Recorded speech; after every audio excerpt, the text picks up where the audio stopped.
Heavenly Stories.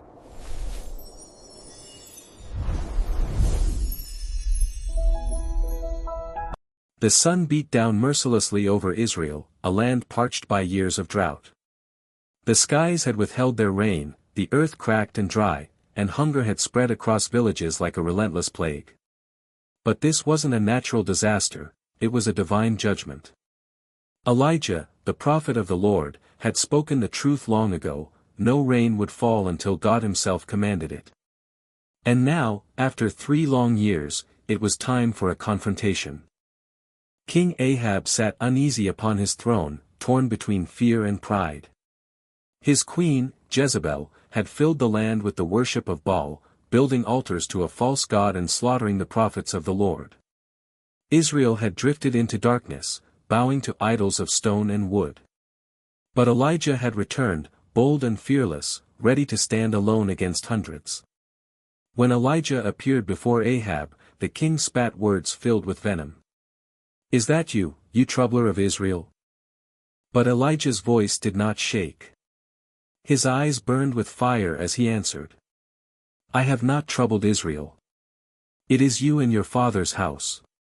You have abandoned the Lord's commands and followed Baal. Now summon all Israel to meet me on Mount Carmel. Bring the 450 prophets of Baal, and the 400 prophets of Asherah, who eat at Jezebel's table." Ahab agreed, though pride and curiosity weighed on him. He wanted to prove Elijah wrong, to show the people that Baal still had power. But Elijah knew the truth: the time had come for God to reveal himself beyond all doubt. As the day arrived, thousands gathered on Mount Carmel. The mountain stood tall, overlooking the Mediterranean Sea, its slopes filled with men, women, and children eager to witness the clash of faiths. The prophets of Baal stood in colorful garments, adorned with charms and symbols of their god. They shouted, laughed, and mocked Elijah, confident that their numbers would overwhelm this lone prophet. But Elijah was not shaken. He stepped forward, his voice ringing out across the crowd.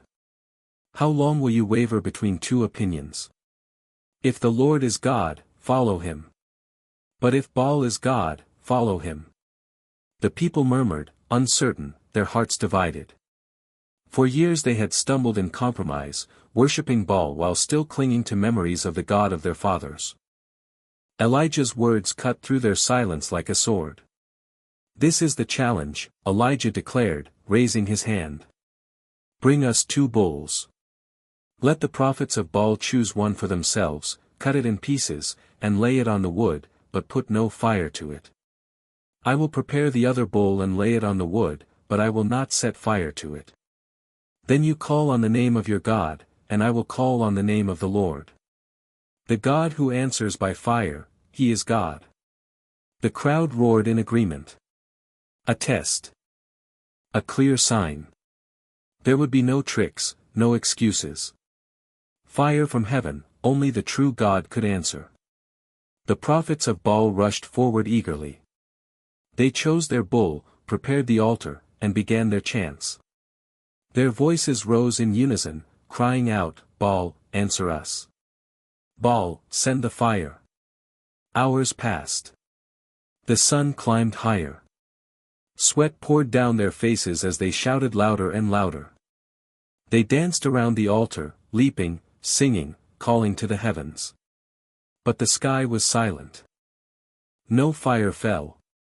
The people watched uneasily, glancing at Elijah, who stood calm and unmoved. His silence was deafening compared to their frenzy. The prophets of Baal grew desperate, slashing their own skin with knives, letting blood flow as they cried out with wild, tortured screams. From morning till noon they called, but no voice came. No fire. No answer. Elijah finally stepped forward, his voice dripping with sarcasm. "Shout louder. Surely he is a god. Perhaps he is deep in thought, or busy, or traveling. Maybe he is sleeping and must be awakened." Laughter rippled through the crowd, but the prophets grew even more frantic. They shouted until their voices cracked, their bodies trembling from exhaustion. Still, nothing. And as the sun began to sink lower, the people realized the truth: Baal was powerless. Elijah took a slow breath. The stage was set. Now it was time for God to reveal his glory. The mountaintop grew strangely quiet. The chants of Baal's prophets had died into hoarse whispers, their bodies trembling from hours of blood-soaked desperation. The crowd that had once roared with excitement now stood uneasy, shifting their weight, eyes darting between Elijah and the silent altar of Baal. Then Elijah stepped forward. His presence was calm, almost commanding, though he was just one man against hundreds. He lifted his voice, not in frenzy but in steady authority. "Come here to me." The people drew closer, forming a tight circle around him. Their faces showed curiosity, doubt, even hope. Elijah looked at the broken altar of the Lord that lay in ruins, stones scattered by years of neglect and idolatry. Slowly, deliberately, he began to rebuild it. With his hands he lifted 12 stones, one for each tribe of Israel, each a symbol of the covenant God had made with their fathers, Abraham, Isaac, and Jacob. The people watched in silence as stone by stone, Elijah rebuilt the altar of the Lord. It was no grand stage, no glittering shrine, just simple stones placed with reverence. When the altar was complete, he dug a trench around it, deep enough to hold water. Then he arranged the wood, cut the bull into pieces, and laid it carefully on top. But Elijah wasn't finished. He wanted there to be no doubt, no suspicion of trickery. He raised his voice again. "Fill 4 large jars with water and pour it on the offering and on the wood." The crowd gasped. Water was precious in this drought-stricken land, but the people obeyed. They brought the jars and poured water over the altar. The wood became soaked, dripping wet. "Do it again," Elijah commanded. They obeyed a second time, water streaming down the altar, soaking the bull, filling the trench. "Do it a third time," Elijah said firmly. And they poured it out again, until water ran down, pooling all around, filling the trench completely. The altar was drenched, impossible to ignite by human means. Fire would have no chance here unless it came from heaven itself. The people leaned in closer, their breath held. The prophets of Baal stood humiliated, their God exposed as powerless. Now, all eyes fixed on Elijah. The prophet knelt beside the altar, lifting his face toward the heavens. His prayer was not long, not frantic, not filled with empty words. It was a prayer of faith, spoken with the authority of a man who knew his God. "Lord, the God of Abraham, Isaac, and Israel," he cried, his voice echoing through the mountain, "let it be known today that you are God in Israel and that I am your servant. Answer me, Lord, answer me, so these people will know that you, Lord, are God, and that you are turning their hearts back again." The moment hung in the air. The crowd was silent, every eye lifted toward the heavens, every ear waiting. For a heartbeat, the world seemed still. Then, suddenly, it came. A roar like thunder split the sky, and a bolt of fire flashed down from heaven, striking the altar with unstoppable force. Flames erupted, blazing with a heat so fierce it consumed everything: the sacrifice, the wood, the stones, the dust. Even the water in the trench vanished, vaporized in an instant. The fire of God had fallen. The people cried out in shock, falling to the ground, their voices trembling. "The Lord, He is God! The Lord, He is God!" Fear and awe swept through the crowd. There was no doubt now. No silence, no question. The living God had answered with fire, and his glory burned before their eyes. Elijah stood tall, his face lit by the glow of the flames. The power of God had been revealed, not through chaos, not through noise, but through a single, undeniable act of divine might. But the story was far from over. What came next would change the fate of Israel forever. The flames died down, leaving nothing but scorched earth where the altar had once stood. The smell of smoke and steam filled the air, proof of what had just taken place. Silence stretched across the mountain for a moment, broken only by the murmurs of thousands who had witnessed the miracle. Then voices rose in unison, trembling with conviction. "The Lord, He is God. The Lord, He is God." Men, women, even children cried out, their voices echoing off the rocky slopes. Generations of divided loyalty were undone in a single moment. The people who had once bowed to Baal now fell on their faces, overwhelmed by the reality of the living God. Elijah's eyes scanned the crowd, his heart steady. This was no victory for himself, it was the vindication of the Lord. But the battle was not finished. The prophets of Baal still stood there, pale, trembling, their faces twisted with fear. Their God had failed them, their power exposed as hollow. Elijah's voice thundered above the crowd. "Seize the prophets of Baal. Do not let a single one escape." The people surged forward, driven by a holy fury. They captured the false prophets, dragging them down to the Kishon Valley at the foot of the mountain. There, justice was carried out. The prophets who had deceived Israel, who had led the people into idolatry, were struck down. Their voices of falsehood were silenced forever. It was a grim and sobering moment. The fire of God had brought glory, but also judgment. For years Jezebel and her prophets had mocked the Lord, had killed his servants, had lured Israel into sin. Now the Lord had answered with fire, and his judgment was complete. But the story of Carmel didn't end with judgment.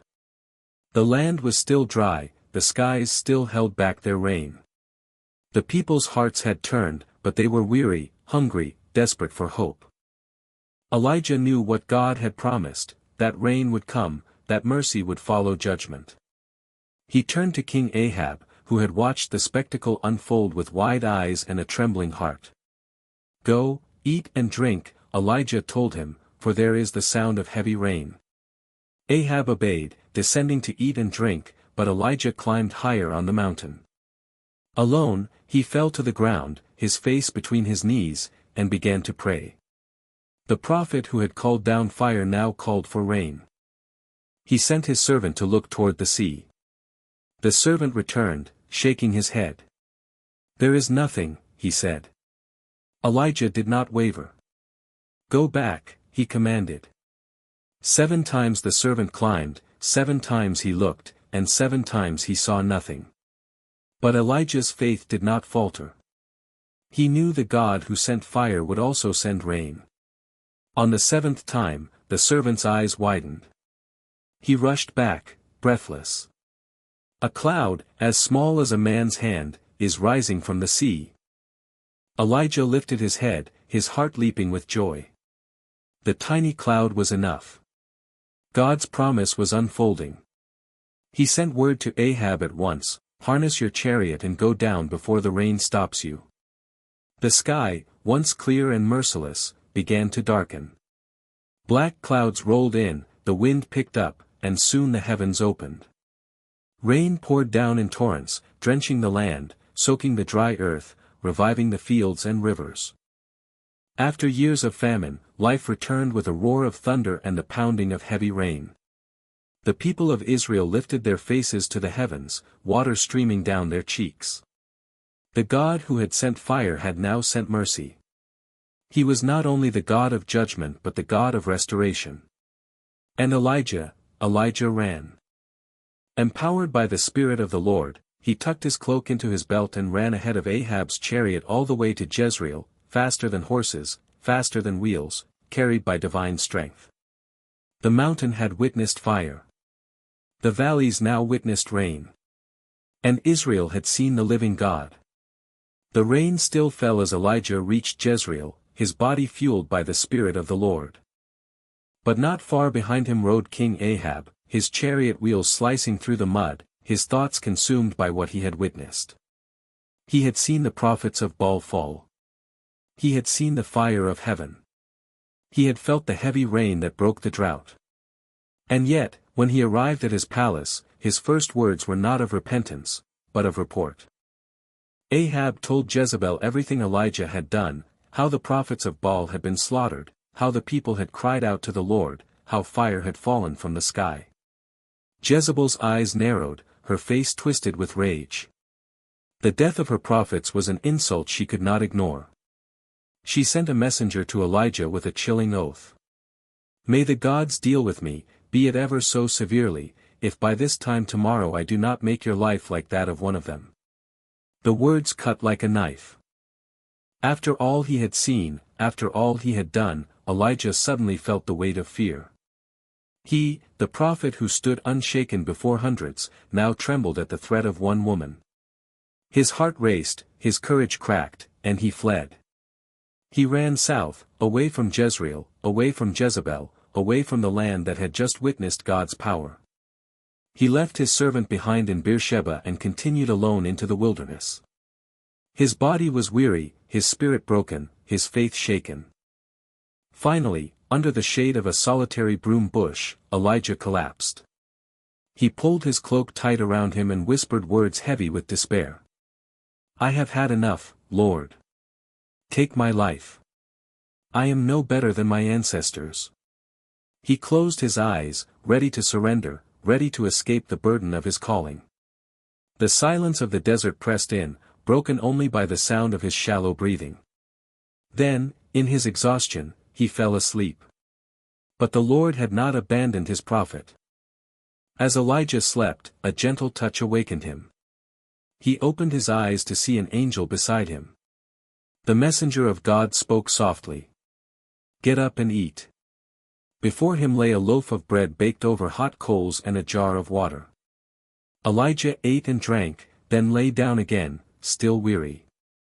A second time, the angel touched him and spoke. "Get up and eat, for the journey is too much for you." This time Elijah ate with deeper hunger, the bread and water reviving his strength.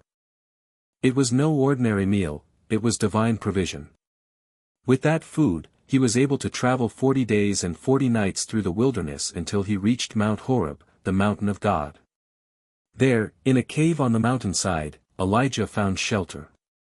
He was far from Jezebel, far from the people, far from the noise of Carmel. But inside him, the storm still raged, fear, doubt, loneliness. And then came the voice of the Lord. "What are you doing here, Elijah?" The prophet poured out his heart. "I have been very zealous for the Lord God Almighty. The Israelites have rejected your covenant, torn down your altars, and put your prophets to death. I am the only one left, and now they are trying to kill me too." It was not the voice of victory but of despair. Elijah felt small, abandoned, powerless. But God was about to remind him of who truly held the power. The stage was set for one of the most intimate encounters in all of Scripture, an encounter that would show Elijah that the God who sends fire is also the God who speaks in whispers. Elijah stood at the mouth of the cave on Mount Horeb, his heart heavy with despair. He had run farther than ever before, away from Jezebel, away from his people, even away from his calling. And yet here, on the mountain of God, the voice of the Lord reached him again. "Go out and stand on the mountain in the presence of the Lord, for the Lord is about to pass by." Elijah stepped forward, the desert wind brushing his cloak. Then it began. First came a powerful wind, tearing through the mountains, ripping across the rocks with deafening force. Stones cracked and split, the air howled like a storm, but Elijah knew. The Lord was not in the wind. Then came an earthquake. The ground shook beneath his feet, rocks tumbled down the slopes, the cave trembled as if it would collapse. But Elijah knew. The Lord was not in the earthquake. Then came fire. Flames lit the horizon, scorching heat swept across the mountain, the same element that once fell on Mount Carmel. But Elijah knew. The Lord was not in the fire. And then, silence. A gentle whisper. Elijah pulled his cloak over his face, trembling. He knew it instantly. The voice of God was not in the chaos, not in the violence, not in the spectacle, but in the quiet, gentle whisper that spoke to his soul. He stepped out and listened. "What are you doing here, Elijah?" the Lord asked again, his voice tender, searching, steady. Elijah repeated his heartache, his loneliness, his fear. But the Lord's response was not anger, not rebuke, but reassurance. Go back the way you came, the Lord said. You are not alone. I have reserved 7,000 in Israel, all whose knees have not bowed to Baal and whose mouths have not kissed him. 7,000. Elijah had believed he was the last faithful servant left, but God reminded him that his people were not gone. His plan was not broken. His prophet was not abandoned. The mission was not over. Elijah still had work to do. He would anoint kings, he would raise up Elisha as his successor, and he would continue to speak the word of the Lord. In that moment, Elijah's spirit was restored. Not by fire. Not by force. But by a whisper. God had shown him something profound. His power was not only in the dramatic, the overwhelming, the impossible. His presence was also in the stillness, the quiet moments that reach deep into the human heart. The prophet who once begged for death now stood ready to walk again in life. He had seen God's fire, he had prayed for rain, and now he had heard the whisper of his love. The journey was not finished, and Elijah would rise again to fulfill his calling. Elijah descended from Mount Horeb with renewed strength. The despair that once weighed him down had been lifted. He was no longer a broken prophet hiding from Jezebel, he was once again the servant of the living God, carrying his mission forward. God gave Elijah new instructions: anoint Hazael as king over Aram, anoint Jehu as king over Israel, and anoint Elisha, the son of Shaphat, to succeed him as prophet. This was more than a command, it was a sign. Elijah's work was not ending. The story of God's power would continue through generations. And so, Elijah returned to the land he had once fled. He found Elisha plowing with 12 yoke of oxen, a man of humble strength and ready obedience. Elijah threw his cloak over him, a simple gesture that carried enormous weight, the passing of prophetic authority, the beginning of a new chapter. Elisha left everything behind and followed Elijah, ready to serve. Years passed, and Elijah continued to walk faithfully with God. He confronted kings, proclaimed truth, and stood as a witness in a world still torn by idolatry. Jezebel remained a symbol of rebellion, but Elijah was no longer intimidated. He had seen the Lord's power in fire, in rain, and in a whisper. His faith was unshakable. But the greatest moment of his life was still to come. One day, as Elijah walked with Elisha, the two men were talking when suddenly the heavens opened. A chariot of fire and horses of fire appeared, blazing with divine glory. In an instant, Elijah was taken up to heaven in a whirlwind, his body never tasting death. Elisha stood watching, crying out, "My father! My father! The chariots and horsemen of Israel!" The mantle of Elijah fell, and Elisha picked it up, ready to continue the mission.